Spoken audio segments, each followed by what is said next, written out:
More boxes, Richard? Yes, indeedy, that is the case. Marvel Rivals livestream unexpectedly going out on GamesSpot. Yes, that is also the case. This is what we're going to be talking about in this video. Let's get right down to business. This was unexpected, as I put, and shout out to Miller Ross again. They kind of like pinged about this one because I was like, okay, we'll see what they've got to talk about. And unfortunately, there wasn't a huge amount of reveals. There were some things that I thought was important to pick up on and of course make a video. It's not going to be as long as the other one that I did, but let's just get right into like the details of it and talk some stuff through.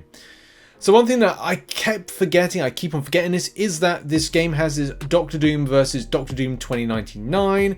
I do need to buy that comic book, by the way. And the collision type of fight emerges this universe that we're kind of in at the moment for Marvel Rivals, which is part of the story narrative. They're going to say that this plays a huge part in the future, and I'm very much looking forward to that, especially with certain things like what happened in 2099 for the city of Tokyo City being Spiderverse. You know, this is what we need to find out. Like, what was the reason for that one? Why is it Spiderverse orientated? Why are we seeing like Spider-Punk nods to stuff? That's what we're going to find out as we kind of progress further through the game. It was said about Easter eggs are in the maps. I think we all knew about this already. As I said, there's going to be stuff that we already know about. Character bios, explain context of why they are in the worlds. So again, I think we knew this. So I need to, pay better attention to that. That's one thing that when we kind of like were thrust into like playing, I think I got. Yeah, so I was able to access on the Sunday, Monday, and then I went on vacation on the Thursday night, so I only had like 3 days to play.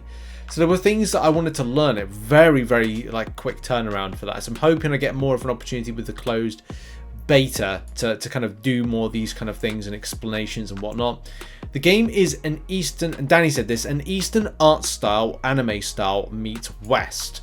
So that just gives a bit of a extra context to it, especially with.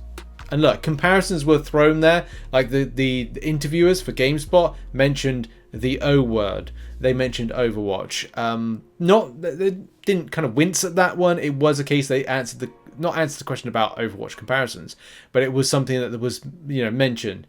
But it was recorded as like a 6v6 shooter type games.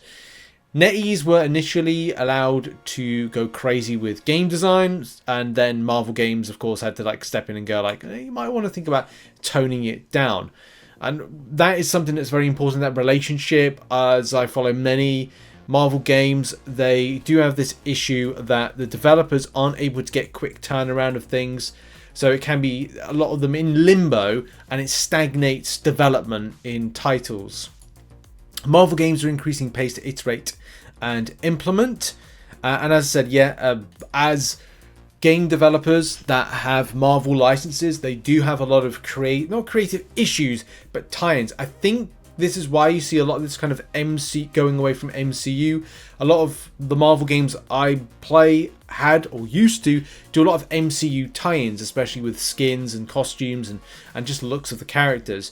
Now that seems to be like very much not the case, because these are very kind of, close to their chest kind of designs of character outfits and stuff. And I guess that's the freedom, isn't it, that they have. More so for this game, because it's like if they want to put an MCU skin, it's like, well, let's go back in time. Create your own vision. And that's something that Netease were kind of like mentioned that they've got that. So Marvel Games have worked with Netease before, and one previous game was that kind of League of Legends type game on mobile called Marvel Super War, I believe. On the subject of character balance, they did seem to skirt around the point, and I'm not sure if and I did say I may talk more about this in the video. You can go and watch it for yourself. I'll put a link in the description. I'll even put the time code if I can remember to do it. They give the impression that there's going to be characters in the game that are OP. There's going to be characters that are not so P.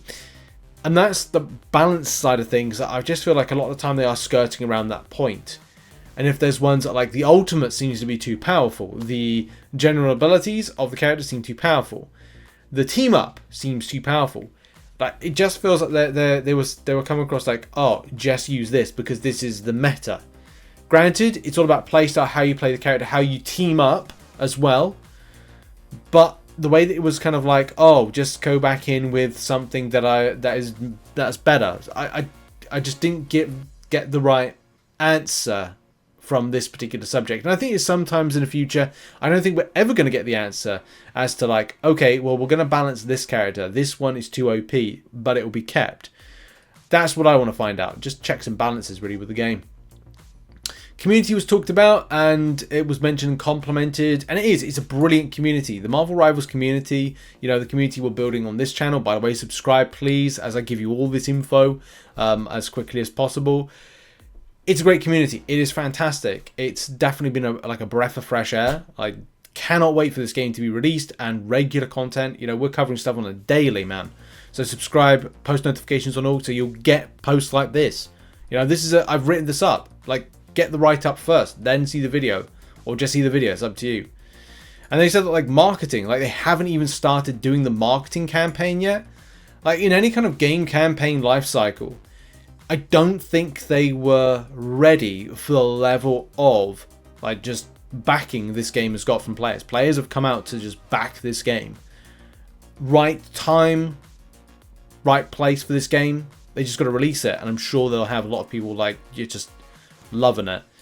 Also, end of June, so this month, you'll learn about how to get into the beta for console players, which we kind of said about, like it's kind of by form, but how you do that is still yet to be seen.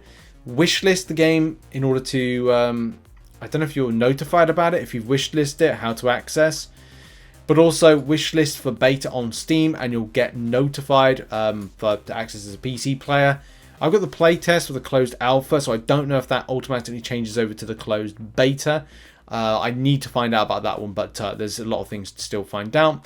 And Danny said right at the end of it that there are more reveals and things coming to the beta as well. So we'll find out more about that as well.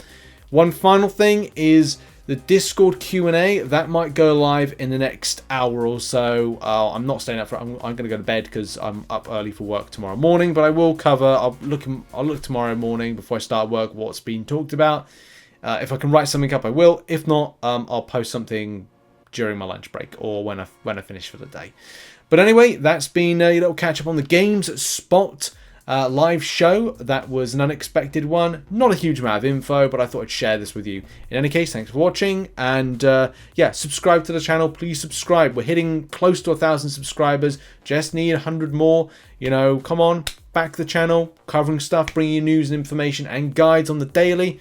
Thanks for watching. See you soon. Bye bye.